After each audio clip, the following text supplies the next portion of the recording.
John Curtis has just told us, Craig, that this was a quasi-referendum again, and there's your result. Yeah, and there was and on that basis, I would say that we still have a narrow majority for remaining in the UK. But also, don't forget that the power for a referendum rests with Westminster, and it's all well and good in saying that there's a majority of SNP MSPs at Holyrood, which I'm not denying. That's very, very clear.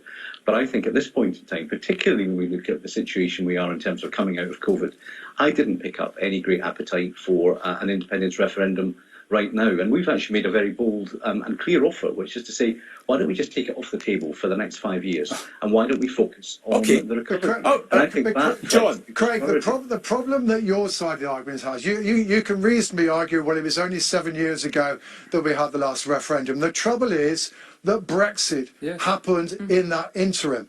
And it's perfectly clear from the polling evidence which has now been confirmed by the result last Thursday, that the pursuit of Brexit has undermined support for the Union. Indeed, it's fundamentally changed the choice that Scotland now faces.